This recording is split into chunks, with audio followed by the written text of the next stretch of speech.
Hi there. Well, happy Memorial Day weekend. I hope that you are enjoying yourselves on this long holiday weekend, whatever you decide to do.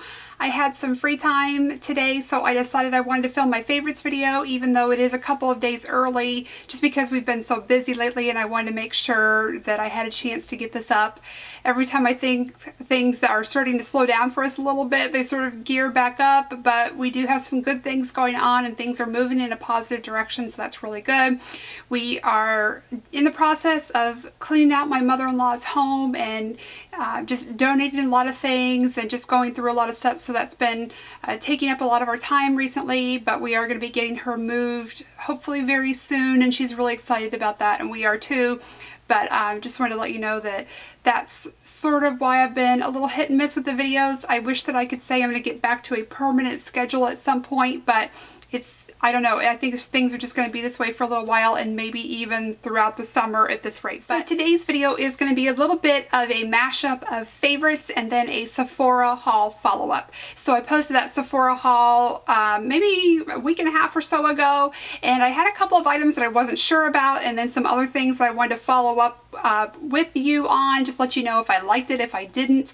So the two items that I sent back, the first one was the Drunk Elephant Lippy. Not that I didn't like it, but it did have that tree nut oil, and I think it was called mangongo nut oil, and I just didn't want to chance it. It was something that I didn't notice before I ordered it. It just said it contained mangongo. I didn't know what that meant, and then when I got it right there on, I think it was on the box or on the tube itself, it says mangongo nut oil. So that of course caught my attention, and I decided that it just really wasn't worth testing for me. It is a shame because it had really fantastic reviews and people really seem to like it. So if it is something that you're interested in, I'm sure it's a fabulous product. It's just not going to be right for me. The next thing was that little Smashbox eyeshadow trio. That had 3 colors in it. Obviously it's a trio. It's probably self-explanatory. But one of the 3 colors in it that I really was purchasing it for was, I think, the chestnut color, and it is exactly like Twinks from MAC, which I already have, so I decided I really didn't want to keep it. Also didn't really feel like it swatched as well as it did when I had swatched it in the store. So a little bit of a disappointment there, but I went ahead and sent that back as well. And everything else that I kept, I'm really, really happy with. So I'm just going to go over a few of those things, and they have made it into my favorites this month. So let me go ahead and start with the first item. This is Philosophy Renewed Hope in a Jar. I mentioned in the haul video that I had started off with a sample of this and that I liked it so much I purchased the full size, and I'm still thrilled with it. It's amazing. This is another video I'd like to get to sooner rather than later. I want to do a review on this, tell you why I like it, what drew me to it, and how I feel like it's working out for me. But fantastic. I am so thrilled with this product. I think I said in my haul video, I think this has done as much for my skin, or it's the closest product that I've had that I've been as impressed with as Retin-A. This has done wonders. I think they're working really well together, and so I'm going to talk to you a little bit more about that in the review video, but this is phenomenal. I love it so much. The next thing that I purchased was a lip product, and I really am excited about this too. It just feels so good on my lips, and I love the color. This is the YSL Lippy. This is the Rouge Volupte Shine number 43 in Rose. And this is just such a beautiful pink color. I will say when I first apply this to my lips, just for those first few seconds, it does seem really bright. And then something seems to happen after about 5 seconds or so, and it really just melts with your body heat and sinks into your lips, and then it becomes this really beautiful rosy color. So let me go ahead and swatch this for you in case you didn't see that haul video.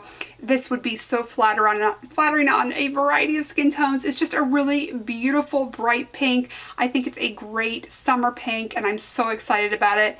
I also really love the oils in this Rouge Volupte Shine. It feels really comfortable on the lips. Wears a little longer than I really expected it to. I thought that because it's a little bit of a glossier, thinner product, I thought it would wear off really quickly, but actually it does tend to last a little bit longer on me, which I really like, and I would definitely want to get more colors of that because I think the formula is great. The next product I wanted to talk to you about was also part of that haul video, but it was actually from Nordstrom and not Sephora. And it is the Charlotte Tilbury Lip Cheat in Pink Venus. It's all I'm wearing today. I thought I would wear this as a little bit of a matte lipstick, and it's got such a nice creamy formula that it's really easy to fill in your entire lip with it, but it does set. Once you apply it, it really, I can tell that this is going to be a very long wear product. It really does just sort of bond with my lips, and it's not going anywhere. It's not going to move into my lines. I've been wearing this the past week and a half with a couple of different lipsticks, and I really love it. It's neutral enough that it sort of goes with everything, but it also blends in seamlessly, so I like it. I think this is going to be a really great all-around lip liner. I mentioned to you in that video that one of my favorite lip liners is the Urban Decay 24/7 liner in Naked. And I sort of bought this as not really a replacement, but something I thought looked similar.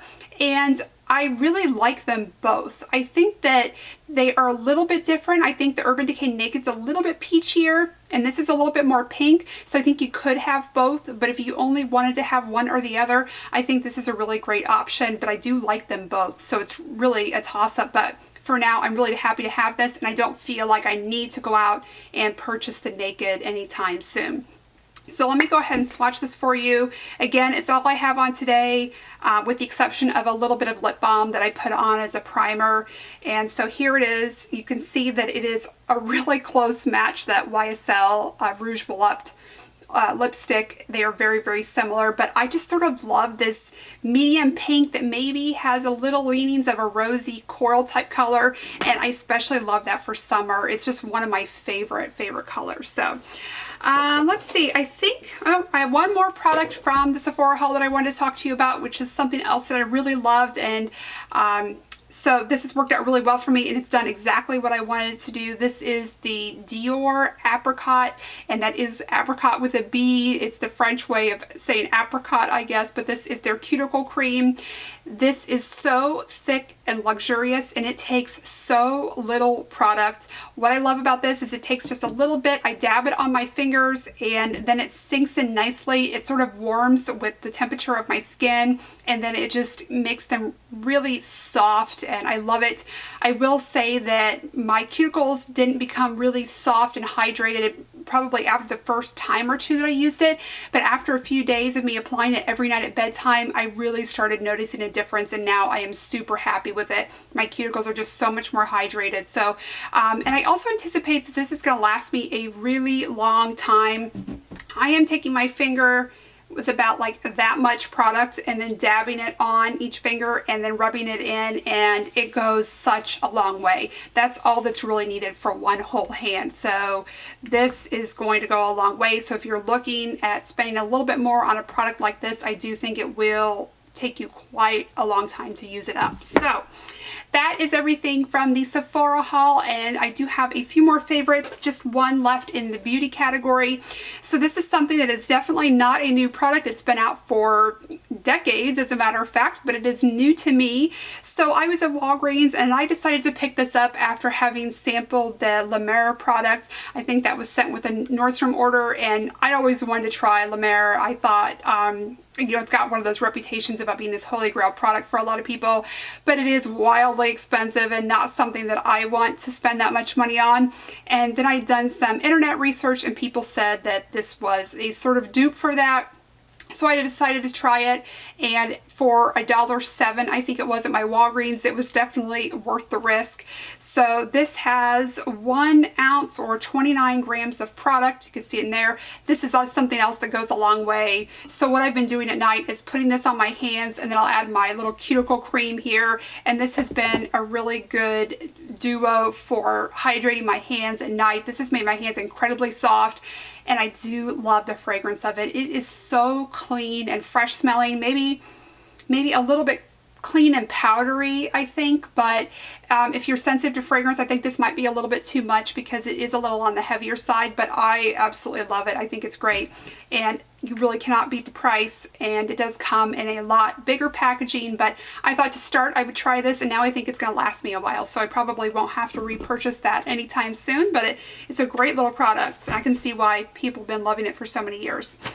All right, now let's go ahead and get into a few of my lifestyle favorites. So the first one is something that I almost wish I hadn't tried because now I love it, and it's become my new daily favorite coffee. This is from Caribou. This is their medium roast coffee. I love this so much. I'm not even sure why I tried this. I just picked it up at the grocery store thinking that we would try something different. We've been drinking 8 o'clock coffee every day, and we actually get a Amazon order of it every month so that we don't ever run out. And now I've decided to replace the 8 o'clock coffee with this Caribou because we like it so much, but it does cost more than the 8 o'clock, so that's why I'm kind of like, I love it, but I almost wish I hadn't tried it. Now that I've had this Caribou coffee, it makes my 8 o'clock seem a little too mild, not quite as rich and flavorful, and this is very flavorful but not bitter. It's not over the top. It's just a great smooth medium roast, and we love it so much. So we are going to get a subscription on Amazon for this because we do love it so much, and that's going to be our new daily coffee. So really, really love that. The next thing I want to talk to you about is a laundry product. I love my laundry beads. I just use them every time that I do laundry, and so I thought I would try a new one. And this is from the company that makes the laundry soap for babies, Dreft. But this laundry bead smells so good. It smells like baby powder. It really does have that sort of baby powder, baby lotion scent to it. So I've used all of these up, so my container is empty, but they are pink beads, and I just really like the fragrance of them. I thought it was something different. It definitely doesn't smell like any of the other laundry beads out there, so I would recommend these if you really like that baby powder smell. I think it's kind of a nice change. And then finally, of course, I have another snack to share with you this month. So when I first saw these, the first thing that it came to mind was a little snack that I used to have in childhood. So I posted this on Instagram because it kind of made me laugh a little bit. Do any of you remember those little cheese snacks that had the crackers in them with a little gooey sort of cheese product and then the red stick, and you would spread the cheese onto the cracker with a stick? Well, this is a grown-up version of that. I think I saw these in a magazine ad or something like that, but I knew to be on the lookout for them. So I found these where all of the other Laughing Cow cheeses are at my grocery store, and they have a few little breadsticks in here, and then they've got that original Laughing Cow Swiss cheese here at the end. So there's no spreader, you just use the little breadsticks and dip it in, but I just thought these were really cute, and they're a really quick snack, and I do like the Laughing Cow cheese, so this is just a really convenient little snack, and it kind of reminded me of when I was a kid, and I love those cheese snacks, but I haven't eaten those in years, and this feels like maybe a little bit better idea than those were. So anyway, those are all of my favorites for the month of May. Again, I hope that you are enjoying your weekend. I thank you so much for watching, and I hope to see you very soon. Bye-bye.